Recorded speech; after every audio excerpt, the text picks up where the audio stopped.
In 1993, scientists found a new technology known as CRISPR which allowed them to treat incurable diseases through genetic editing. However, in 2016, the US government banned CRISPR because of its potential for misuse, calling it a weapon of mass destruction.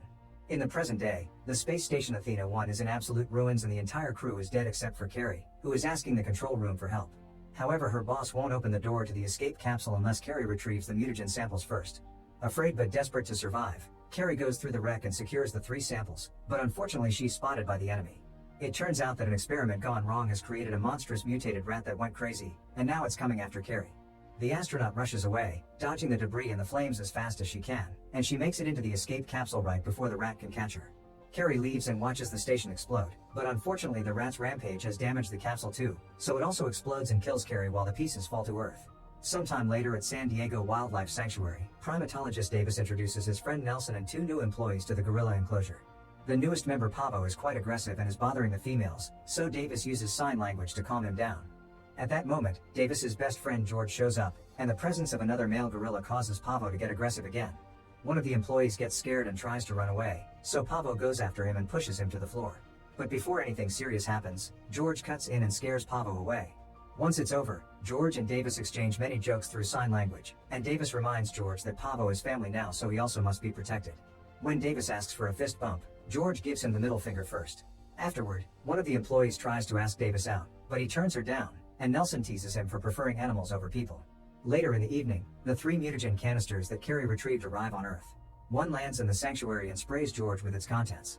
The second one lands in the forest and is found by a wolf, while the third one falls into the river and it's swallowed by a crocodile. The next day, Davis arrives at the sanctuary to hear bad news from Nelson. George is behaving unusually aggressively and has broken into the grizzly enclosure, where he killed a bear.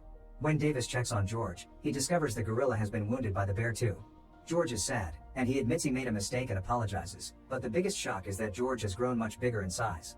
Davis's team investigates the area and when they find the canister, Davis decides to keep it for research. Later, he studies George's blood work and thinks it doesn't make any sense because there's a lethal concentration of growth hormone, which should have killed him instantly. Nelson thinks George should be put down, but Davis refuses until they learn more. Meanwhile, siblings Brett and Claire are having an argument. Their company Energen is the one behind the research of the mutagen, and Brett is furious over all the money they've lost when the station exploded. However, Claire is happy with the results because the mutated rat confirms the Project Rampage experiment is successful. She also has hope for progress because there's a report from the Meteor Society revealing the location of one of the containers, which was made to withstand re-entry, so she hires Burke and his private military service to fetch it. Burke's team travels to the forest and discovers that the canister has been damaged and emptied, plus all the wolves have been killed, which they report to Claire. This makes her realize the wolf is mutating, so she orders Burke to capture the beast. In the city, Kate watches the news and learns both about the Attain 1 tragedy and George's attack on the bear. Because she's a former Energen scientist, she puts 2 and 2 together and rushes to the sanctuary, where she tells Davis that the canister he found is a sample she made.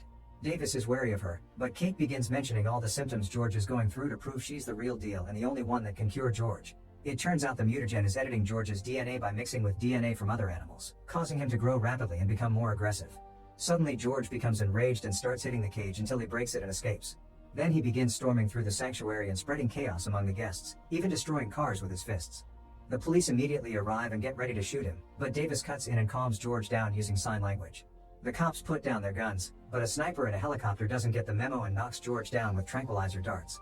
Meanwhile in the forest, Burke and his team come across Ralph, the mutated wolf. They manage to shoot him down from the helicopter, then they land to go looking for the body. However, the body is gone and instead they find a huge paw print on the ground, which makes a few soldiers scared. Moments later, Ralph suddenly attacks and begins killing all the soldiers one by one. They try to defend themselves with their weapons, and the helicopter uses a machine gun as well, but after the earlier shot, Ralph has developed a very thick skin and the bullets only tickle him. He's also grown so big that he can leap incredibly high in the air and attack the helicopter, destroying it. On the ground, Burke is the only survivor and attempts to fight the wolf again, but Ralph easily devours him. In the evening, Davis and Kate are arrested by Agent Russell of the FBI for doing illegal experiments on George, who is being taken away in a government plane with them. When Davis sees George in the cage, he notices his wounds are already healing. Then Russell tries to interrogate them, teasing Davis for quitting the army to take care of animals and behaving like a complete twat by insulting the duo and ignoring their warnings on how dangerous it's to keep George in a plane. He also reveals that Kate was fired from Energen 2 years ago after she tried to steal the company's research, for which she spent 13 months in prison. This causes Kate to admit she can't actually cure George, and now Davis doesn't trust her anymore. Back in Energen, Claire learns Kate was arrested and Brett thinks she's gathering evidence to bring down the company, so he sees her as a threat. It's also revealed that Claire does have a cure for the mutagen, so she makes a plan. She'll attract all the mutated animals to her building by using low-frequency radio waves, and the military will be waiting for them to kill them. That way Claire can collect the DNA and sell it later. She doesn't worry about Kate because she's sure George will kill everyone in the plane sooner or later. When Claire turns on the device, Ralph immediately stops rampaging through the roads and the cars and starts making his way to the city. Lizzie, the mutated crocodile, also senses it and takes off as well. On the plane, George is supposed to be sedated, but Claire's trick makes him wake up absolutely furious. He destroys the cage and starts wrecking everything that surrounds him, tossing people around as if they weighed nothing. The guards start shooting at him to no avail, and when Russell tries to go after him, George quickly knocks him down under his foot. Davis tries talking to him, but at that moment another soldier starts shooting again, enraging George once more. A bullet ends up hitting a box of explosives that blow up and destroy the plane's turbine, causing it to start going down. While George is pushed against the wall by a cart, Davis rushes to put parachutes on himself, Kate, and Russell, and they manage to jump off the plane right before it crashes with George inside it. However, when they land and check the crash site, they don't find the body. There's a trail on the grass though, indicating George survived and is making his way to the city too. At Energen, Claire's furious to hear Kate survive the plane crash when the FBI arrives to take away all of the company's research and records. Attempting to clean her own name, Claire tells the agents that it was Kate behind all the chaos caused by the beasts. Back to Davis, he tries to leave Kate behind because he's tired of always seeing the worst of humanity, which he's already got a lot of during the war. When he rescued George, he was just a baby hiding under the car while he watched people butchering his mother. However, Davis decides to give Kate a chance when she explains why she created CRISPR. She wanted to cure her brother's deadly illness, but when the company wanted to weaponize the mutagen, she tried to destroy it and was sent to prison for it. While she was locked up, her brother died. Russell also now likes the duo because they saved his life, so he gets in contact with his men to be rescued. The group is then taken to an Air Force base, where Colonel Blake shows them footage of George and Ralph running to the city. Davis points out it's impossible for a gorilla and a wolf to travel in a straight line to the same destination, and Kate says they're being called by something, meaning Claire must be waiting with an antidote. Russell defends their advice, but Blake doesn't want civilians involved and sends them away. Outside, Davis tries to negotiate with the soldiers to let them go, but since it doesn't work, he starts a fight and quickly knocks both guards out. Then they try to steal a helicopter, and when Russell sees them, he gives them the keys and a phone to stay in contact. Meanwhile, Blake's team attempts to stop the beasts, but their weapons, including the big explosions, are useless, and the entire army is wiped out. This makes Blake decide to evacuate the city before the beasts get there, and Russell sends that information to Davis, who doesn't think they can get everyone out in time.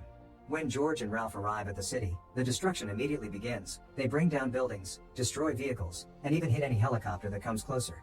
The military meets them with a vast army of tanks and weaponry, but nothing works, and the beasts just keep themselves busy wrecking everything in their path. Soon Lizzie also arrives through the river, joining the other beasts to cause even more damage, using its big mouth to bite the tanks and jets that get in the way. Desperate for a solution, Blake orders his men to get a bomb ready to wipe out half of the city. Russell tries to change his mind, explaining Davis and Kate are on their way to retrieve the antidote, but Blake doesn't trust them after they stole his helicopter and kicks Russell out. At that moment, Russell gets the result of the evidence found in the company and calls for a ride so he can do some arrests. While the jet with the bomb takes off, Davis and Kate make it to Energen and steal 3 vials of antidote. However, Claire sees them on the security cameras and comes to stop them, explaining the antidote stops the aggression but will keep the beast's size. Then she takes the vials from Kate and shoots Davis, who falls to the ground unconscious. Afterward, Claire takes Kate as a hostage and takes her to the roof with her, but before they can escape in a helicopter, George climbs to the top of the building and breaks the helicopter's tail. This also almost kills Kate, but at that moment Davis comes back and grabs her as he explains the bullet didn't hit any vital organs.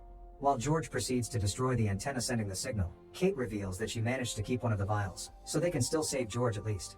Claire tries to confront the duo again, so Kate uses the chance to put the antidote in her bag before punching her as Davis calls for his friend. George comes forward and grabs Kate to eat her, therefore getting the antidote as well.